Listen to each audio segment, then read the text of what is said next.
Hey guys, I was just sitting out here this morning having my coffee and looking at all of the things that we have planned to get done today, and surely there's a lot.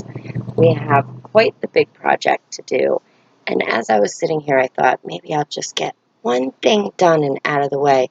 That's something small that will make a big difference. So as I was looking over here at our tomato planter, which doesn't just have tomatoes, it serves lots of purposes. I was looking at my beets. They're about halfway to their point of harvest, so that's how I know I really need to get more in here and planted. And we really take advantage of every single inch of growing space that we have with this planter. We have basil in here, we have some marigolds. I actually just planted some chives in between some of these tomato plants here. And now I'm going to take the extra space on the ends right over here to grow myself a few rows of some more beets. When these are done and ready to be harvested, of course, I'll be able to replant there, but also the same thing up front, so I can continue to have a continuous harvest of beets, which is great. So let's just get these guys in here. It's one less thing we have to do, which is great.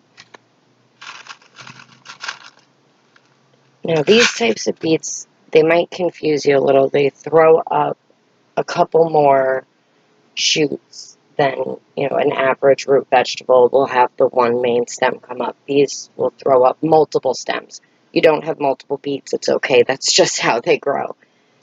Generally, you want them to be a few inches apart so that you have enough room for the actual beet to grow.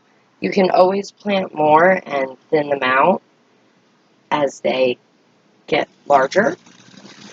I just prefer to plant as many beets as I plan on having all at once. And these will get planted about a half an inch deep in the soil. I have an even number here. I wasn't even counting. Yeah, that looks right. And these beets in particular are pretty quick to mature. They'll be done in about 45 to 55 days. And I just absolutely love beets on salads. They're so healthy.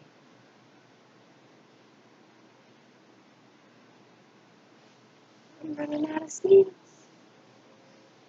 When does that happen?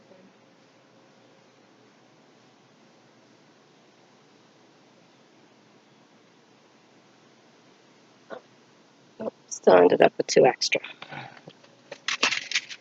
Alright, now that they're in there, just get them covered up, watered in, and that's one less thing I have to do to get myself caught back up.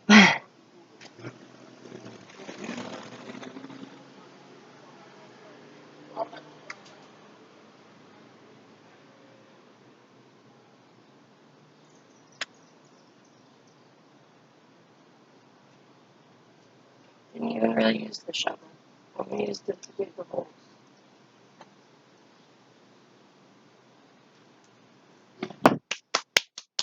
Let me grab my water bottle. I find using this to water my seedlings is much easier than getting the watering cans, which this is just a empty water bottle with some holes punched in the top. It's got water in it. You just pour it. It kind of sprinkles more like it would, when it's raining. It doesn't push too hard, so it won't move the seeds around under the soil. They'll grow right where I want them to. All right, well, thanks for hanging out with me while I got my beets planted. And if you haven't subscribed, go ahead and click that button. Make sure you ring the bell so you don't miss any of our other videos. And it's time for me to go get ready to get the squash planter built. All right, we'll see you guys next time.